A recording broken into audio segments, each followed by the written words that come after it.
The Shepnaz podcast begins now.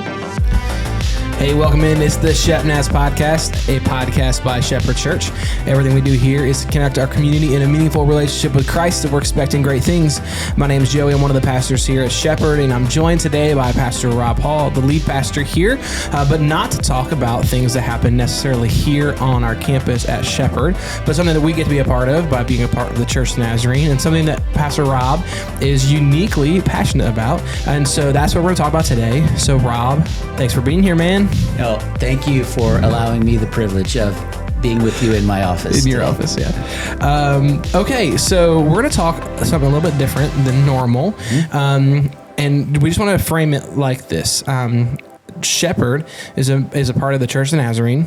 And one of the things in the history of the Church of Nazarene that has been very impactful is our camp ministry. Yeah. Throughout the decades, throughout really the last 100 years of the existence of our denomination. And I recently went and looked, and there are 36 denominational campgrounds in our country, kind of owned by districts and churches. So our district, we sit on the South Central Ohio district of the Church of Nazarene, which is just, we're talking all kind of insider business information, but we have a campground here, and you have gotten yourself to be a part of the development team there, and the campground is situated in Logan, down the Hocking Hills. Yeah. It's a beautiful piece of property. So let's talk about your role with the Logan camp and what's going on there. Yeah. So I love talking about this. I'm passionate about it. And I'll tell you, first of all, why I'm passionate about it is because I was a youth pastor for 25 years. Yep. And I would take teenagers on camps and retreats. And in my opinion, and I think most youth pastors would agree with me, that you can do more ministry in a week or a weekend with teenagers at a camp away from the distractions of regular life. For sure. Than you can do almost all year, an hour a week. One week is a year's worth of contact work. Yeah. And when it goes to camp. And that's when I work with Young Life. I've been a youth pastor. Yeah. We've done that. 1 week at camp is worth an entire year of ministry. Yeah. And I've just the ministry power that the things that happen at a camp are powerful, and I love it. And so of course I'm not a youth pastor anymore, but I still love the ministry. I still love kids and all that. And it's interesting how I got on this. So I was on the district advisory board one day, and we had assigned seats, and my seat was assigned next to the district superintendent, which I don't know why that happened, but I had to sit there every week. The problem child. One particular has to sit week, by the teacher. It was a bummer because I had to pay attention. I couldn't do anything. But one particular week, the Pastor Trevor, he was the DS at the time, said that we have a camp board, and one of our pastors who was on the board moved away, and I need a new pastor on there. And he looked over at me and he goes, "Hey, would you do it?" That's how I got recruited, and it was like an easy answer to me. I'm like, yeah, I really don't need to think much about that. I'm passionate about it. I'd love to do it. He didn't know that at the time, but it was like perfect. And I've always had a dream. I've dreamed at some point in my life I'd love to just have a couple hundred acres and develop a camp out of it. And I felt like the Lord said, I'm not going to give you a couple hundred acres for yourself, but you can be a part of this thing, which is much bigger than you.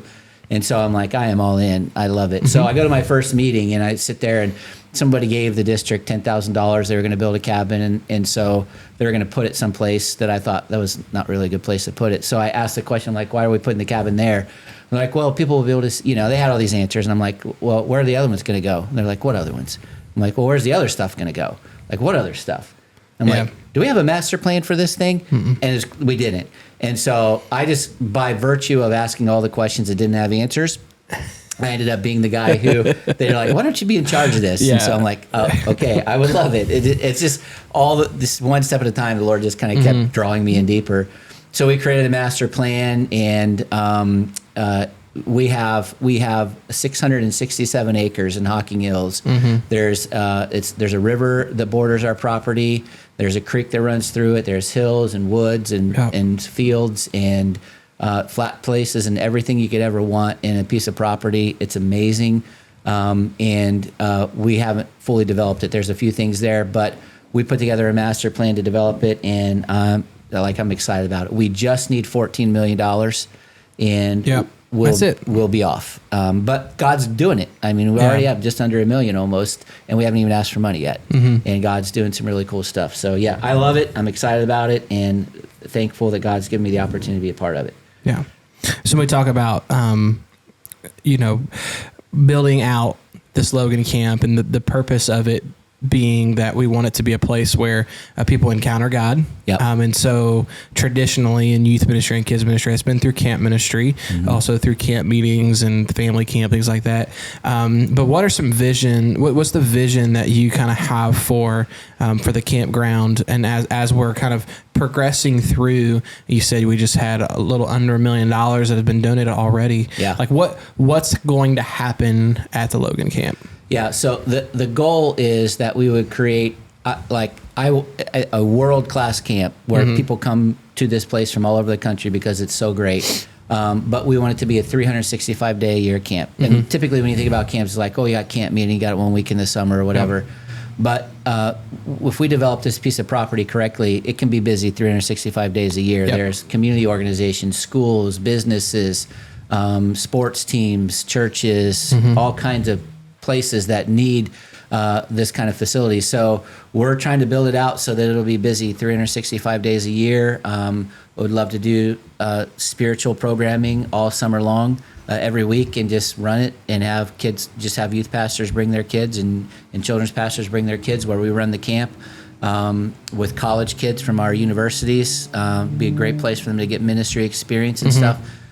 So we want it to be something like that. Right now in Ohio, mostly I think it's in around 5th grade, the kids go to outdoor education. There are a lot of schools that can't do outdoor ed because there aren't enough camps for them to take their kids to do outdoor ed.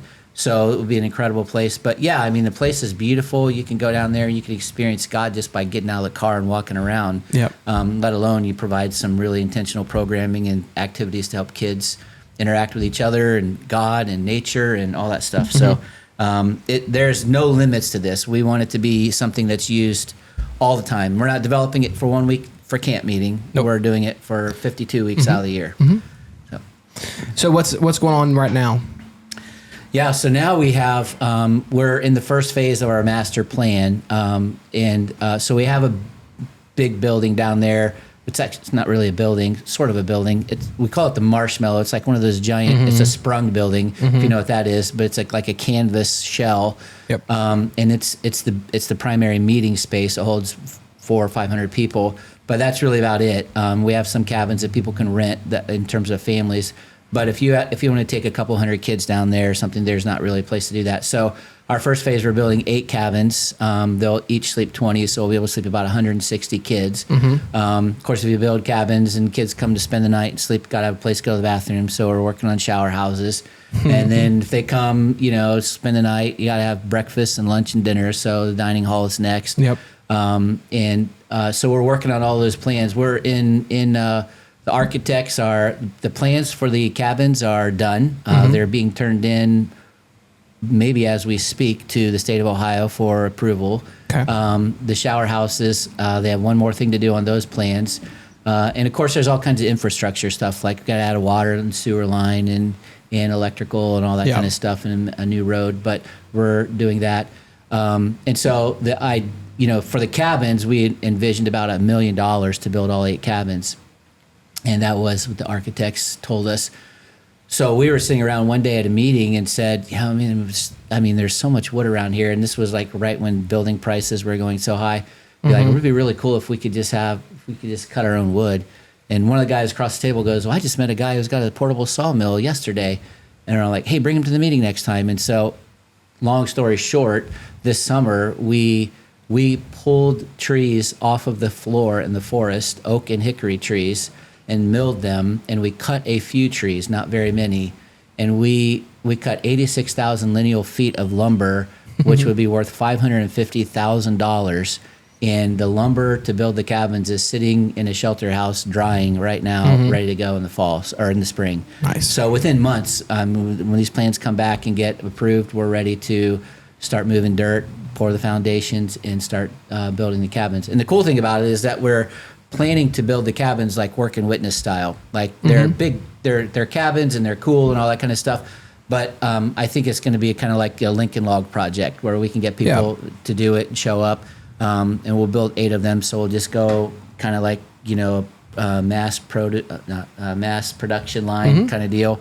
And build one and then the next one and just do the same phases as we go along.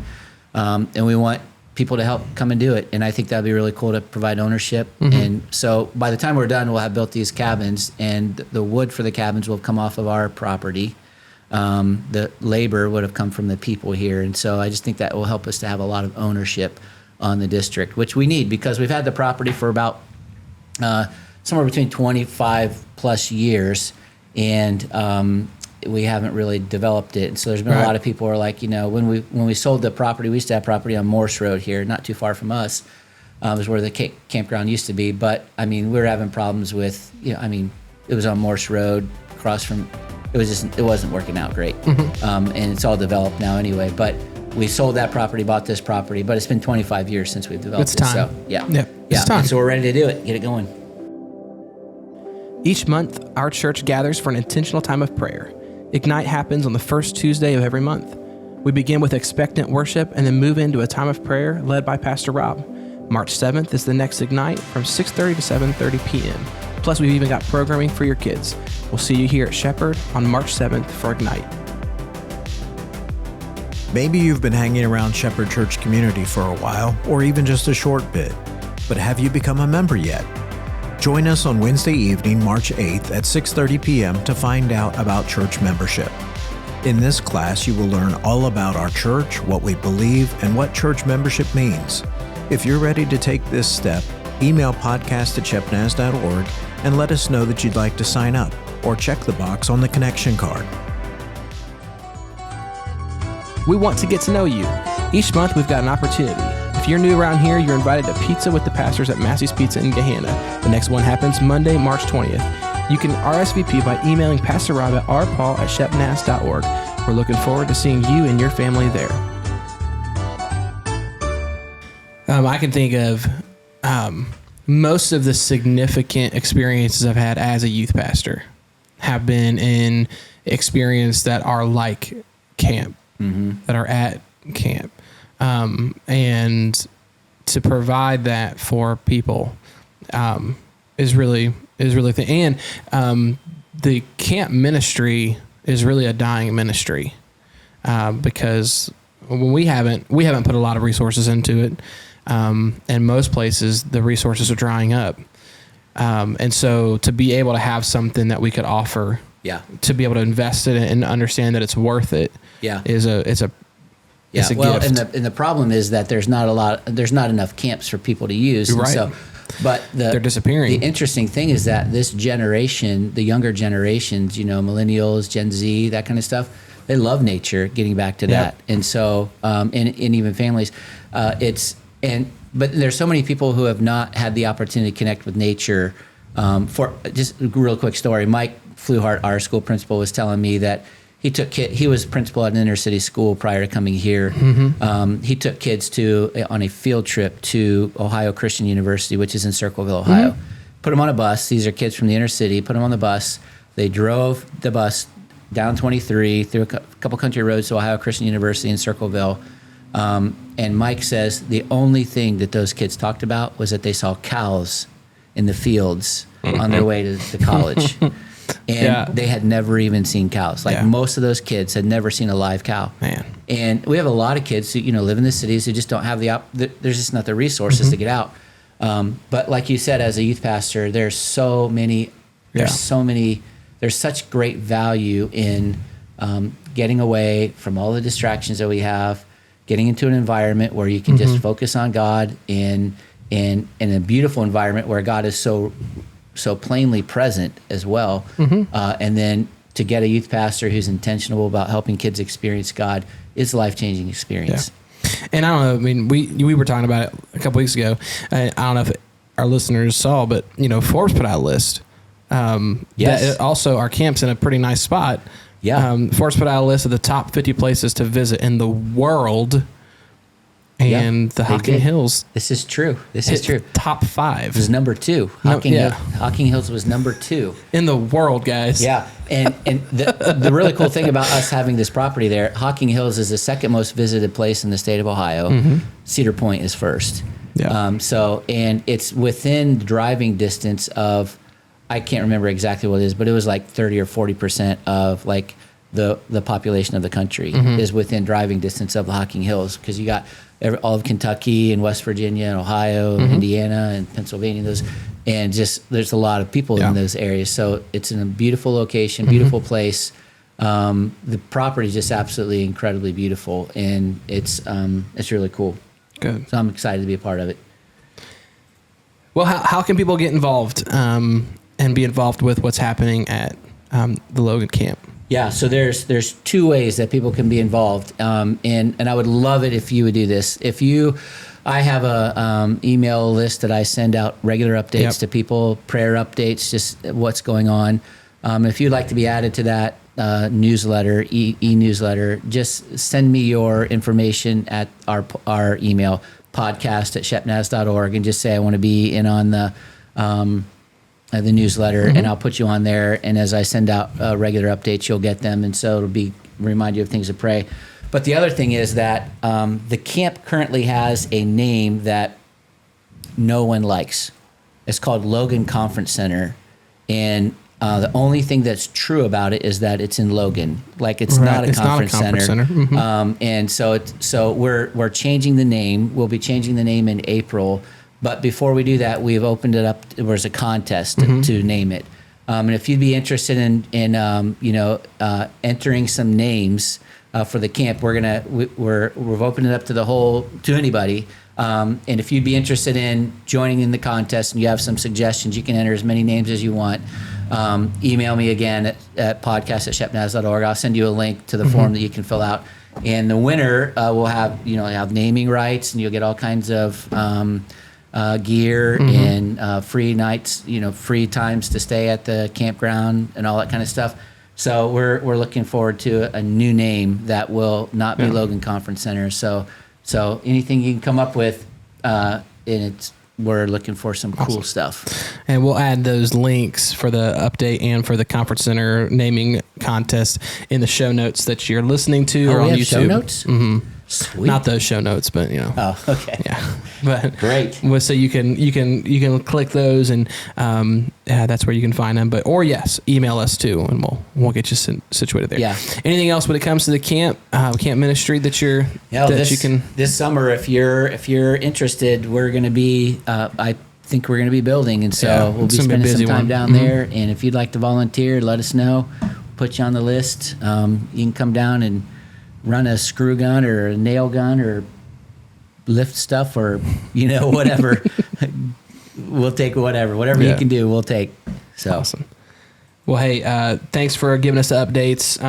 We're looking forward to what God can do through the campground, through ministry, especially when it comes to kids, teenagers, but more than that, we want it to be a place that everybody can come and experience. Well, and that's the thing. It's not just kids and teenagers. Nope. I mean, marriage conferences. Yeah. There's cabins you go to get away, to spend time reconnecting with God. It's an incredible place. If you want to go visit, let me know. You can go down anytime. Yep. All right. And you go down quite often, so sometimes they could just ride with you? They could, yeah. You'd have to listen to me talk all the way down, but I'd try to listen to you too. Yeah. All right. Well, hey, guys, that's going to do it for our episode today. Thanks to Pastor Rob for coming in and talking to us about the Logan Camp. Hey, would you be in prayer for us as we keep kind of churning toward the goal there down in Logan? Don't forget to go ahead and subscribe to that newsletter and give us some of your best names for the camp. You can learn more about what's happening at Shepherd at shepnaz.org. You can find us on social media, and we want you to subscribe to the podcast. But my name's Joey. We're thankful for you listening, and we can't wait to have you back. This podcast is a production of the Shepherd Church of the Nazarene, Gahanna, Ohio. Email to podcast@shepnaz.org and let us know what you think.